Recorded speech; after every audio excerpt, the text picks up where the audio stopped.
ને ટેન્ટને લઈને સરકારનો મહત્વનો નિર્ણય. નિવૃત્તિને આડે 5 કે ઓછા વર્ષ હોય તેવા શિક્ષકોને રાહત. નિવૃત્તિને લઈને આ મહત્વના ટેટને લઈને આ મહત્વના સમાચાર છે. ટેટને લઈને સરકારનો મહત્વનો નિર્ણય. નિવૃત્તિને આડે 5 કે ઓછા વર્ષ હોય તેવા શિક્ષકોને રાહત. નિવૃત્તિને ઓછો સમય હોય તેવા શિક્ષકોને ટેટમાંથી મુક્તિ. નિવૃત્તિ નજીક આવેલા શિક્ષકોને ટેટ પરીક્ષા આપવાની ફરજ નહીં. શિક્ષણ વિભાગે વરિષ્ઠ શિક્ષકોને મોટી રાહત આપી છે. ગુજરાત રાજ્યના શિક્ષણ વિભાગ દ્વારા શિક્ષકો માટે ફરજિયાત ટેટ પરીક્ષા અંગે એક મહત્વનો નિર્ણય લેવાયો છે. સરકાર દ્વારા સ્પષ્ટ કરવામાં આવ્યું છે કે જે શિક્ષકોને નિવૃત્તિમાં 5 વર્ષ કે તેથી ઓછો સમય બાકી છે તે તમામ વરિષ્ઠ શિક્ષકોને ટેટ પરીક્ષામાંથી મુક્તિ આપવામાં આવશે. આ નિર્ણયથી રાજ્યભરના હજારો અનુભવી શિક્ષકોને મોટી રાહત. મોટા સમાચાર. ખોડલધામ સંગઠનના અધ્યક્ષ તરીકે અનાર પટેલનું નામ જાહેર કરાયું છે. પૂર્વ મુખ્યમંત્રી આનંદીબેન પટેલના પુત્રી છે અનાર પટેલ. ખોડલધામ સંગઠનના અધ્યક્ષ તરીકે અનાર પટેલનું નામ જાહેર કરવામાં આવ્યું. ખોડલધામ ટ્રસ્ટના ચેરમેન નરેશ પટેલ દ્વારા અનાર પટેલના નામની ઘોષણા કરવામાં આવી. હવે ખોડલધામના સંગઠનને લગતા કામકાજ અનાર પટેલ સંભાળશે. ખોડલધામ ખાતે યોજાયેલ કન્વીનર મીટ 2026 અંતર્ગત કરવામાં આવી જાહેરાત.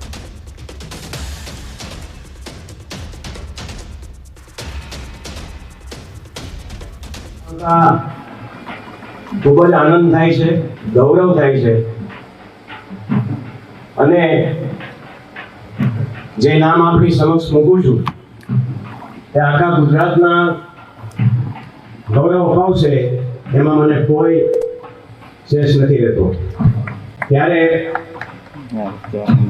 ખોડલધામના સમગ્ર સંગઠન અધ્યક્ષ તરીકે આજે અનારબેન પટેલની જાહેરાત કરવામાં આવી. ખોડલધામ સંગઠનના નવા અધ્યક્ષ અનાર પટેલનું નિવેદન. અનાર પટેલે કહ્યું કે નરેશભાઈ પટેલનો વિશ્વાસ ડગમગવા નહીં દઉં. મને મળેલું પદ કોઈ સામાન્ય પદ નથી. આ મોટા પદોનું મને ભાન છે. આ સંગઠિત હોઈશું તો જ ઇતિહાસ રચાશે. સમાજમાં મનભેદ ના હોવા જોઈએ તેવી પણ વાત તેમના તરફથી કરવામાં આવી. હજી પણ કામ ઘણું બાકી છે. એટલે એક વસ્તુ હું કહીશ કે મતભેદ હોઈ શકે, મનભેદ ના હોય.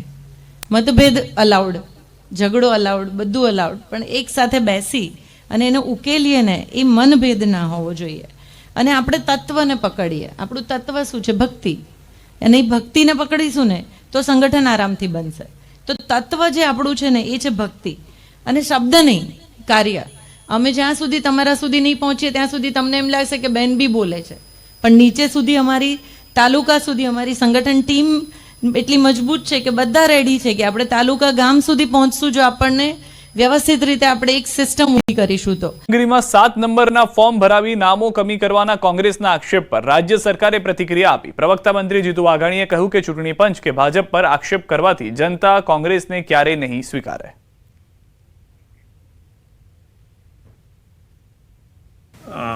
ચૂંટણી પંચ આખી પ્રક્રિયા જોઈ રહી છે. પ્રક્રિયા હજી શરૂ છે અને ચૂંટણી પંચ નિષ્પક્ષ કામ કરતું હોય છે. હમણાં તારીખ પણ વધી છે. હવે તારીખોમાં પણ અલગ અલગ પ્રકારે હું જે જાણું છું એ પ્રકારે નોટિસ આપવાની, એના પુરાવા રજૂ કરવાની, આ બધી જોગવાઈઓ છે. લોકશાહીમાં ચૂંટણી પંચની કાર્યવાહી એ ખૂબ મહત્ત્વની હોય છે અને જે પ્રક્રિયાઓ શરૂ છે પ્રક્રિયા પૂરી જ નથી થઈ.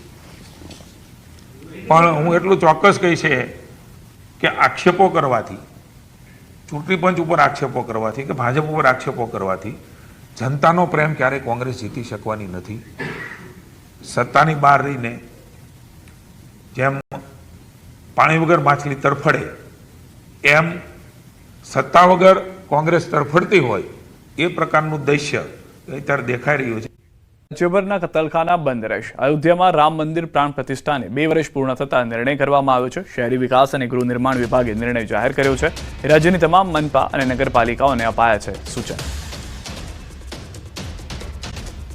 દ્વારકામાં ખેડૂતોના પ્રશ્નોને લઈને કલેક્ટર કચેરીએ ખેડૂતો અને કોંગ્રેસ સમિતિએ કલેક્ટરને આપ્યું આવેદન. જિલ્લામાં ખેડૂતોએ સરકારને ટેકાના ભાવે વેચેલી મગફળી અને કમોસમી વરસાદથી થયેલ નુકસાની સહાય કેટલાક ખેડૂતોને બાકી હોવાથી તે તાત્કાલિક આપવા સાથે કલેક્ટરને આપ્યું આવેદન. જિલ્લા કિસાન કોંગ્રેસ સમિતિ અને ખેડૂતો મોટી સંખ્યામાં કલેક્ટર કચેરીએ પહોંચ્યા. 700 જેટલા ખેડૂતોની ટેકાની મગફળી અને પાક નુકસાનીનું સહાય વળતર હજુ મળ્યું ન હોવાનો જણાવ્યો.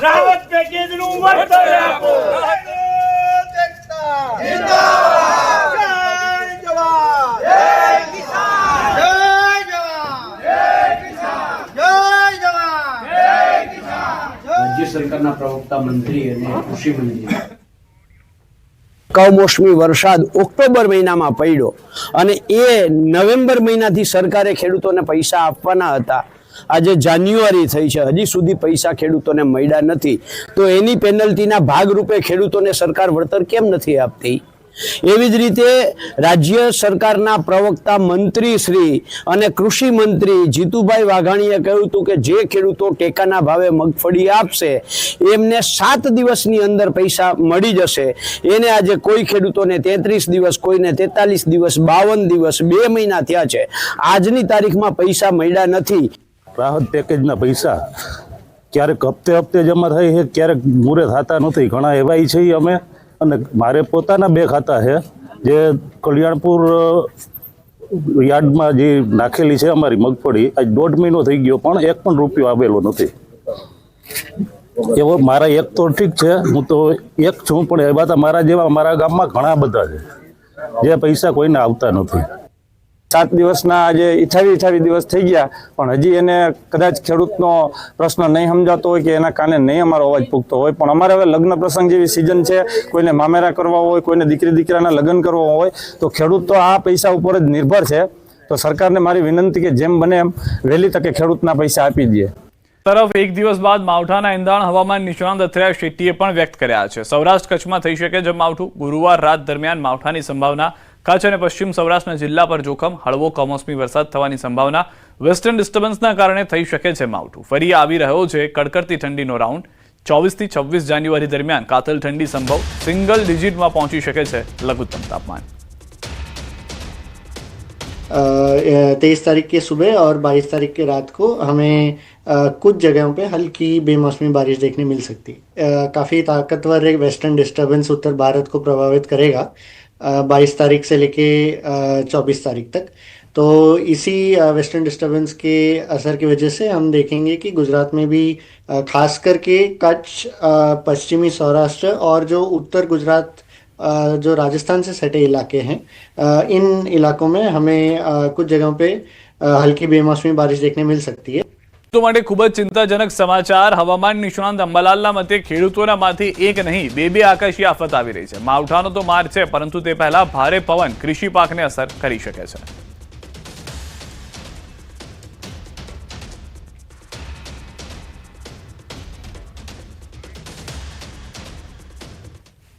સિઝનનો સ્ટ્રોંગ વેસ્ટર્ન ડિસ્ટર્બન્સ આવી રહ્યો છે.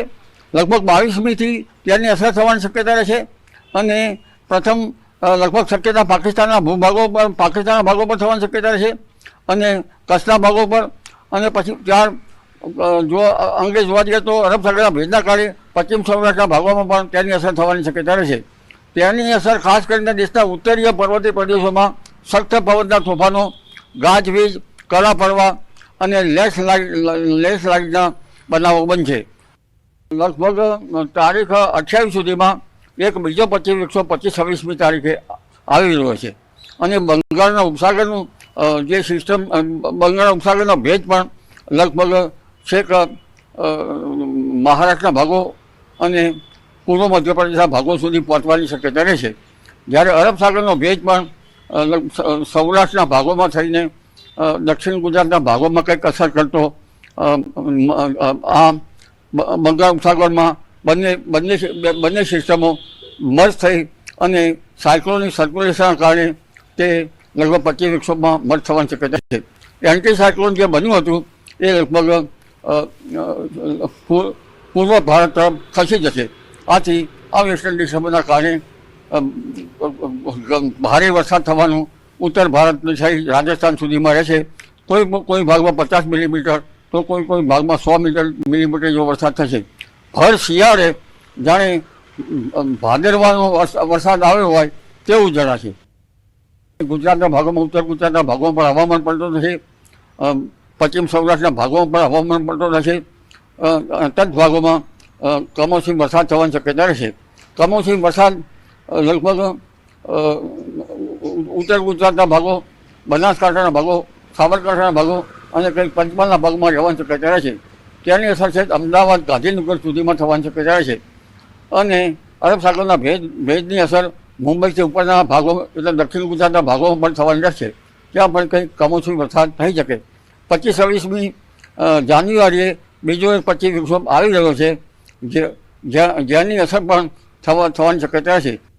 તારીખ 22 થી 28 સુધીમાં ઉત્તર ભારતનું હવામાન પલટો આવશે અને લગભગ ત્યારબાદ 24-25 થી 28 સુધીમાં ગુજરાતના હવામાનમાં પલટો આવવાની શક્યતા છે. પણ ઉલ્લેખનીય છે કે આ ગતિવિધિ ચાલુ થાય તે પૂર્વે ભારે પવન ફૂંકાશે. લગભગ પશ્ચિમ સૌરાષ્ટ્રના ભાગોમાં સામાન્ય પવન 30 કિલોમીટર જેટલો પર અવર અને વિન્ડ ગસ્ટ 43 થી 43 ડિગ્રી સેલ્સિયસ 43 ડિગ્રી પર અવરનો પવન ફૂંકાવાની શક્યતા રહેશે. એટલે આ પવનની ગતિ વધુ રહેવાના કારણે તેની અસર જે બાગાયતી કલમ વગેરે જેનું રોપેલ હશે તે બેન્ડ થઈ જવાની શક્યતા રહેશે. કેટલાક પાકો પણ બેન્ડ વળી જવાની શક્યતા રહેશે. આથી પવનની ગતિના લીધે કૃષિ પાકો ઉપર અસર થવાની શક્યતા રહેશે.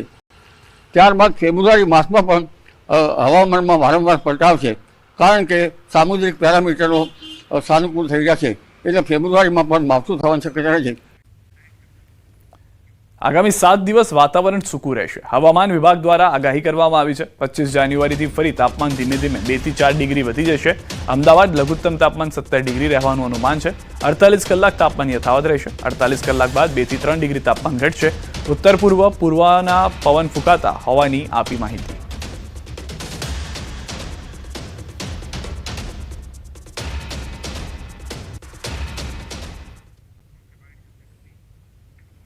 आने वाला अगले 7 दिन के लिए 21 जनवरी से लेकर 27 जनवरी तक मौसम आमतौर पर शुष्क रहने का पूर्वानुमान है और लघुत्तम तापमान जो है अगले 48 घंटा तक कोई बड़ा बदलाव नहीं रहेगा, लेकिन उसके आगे 2 से 3 डिग्री सेंटीग्रेड टेम्परेचर फॉल होगा 23-24 को 2 से 3 डिग्री सेंटीग्रेड टेम्परेचर फॉल होने का संभावना है.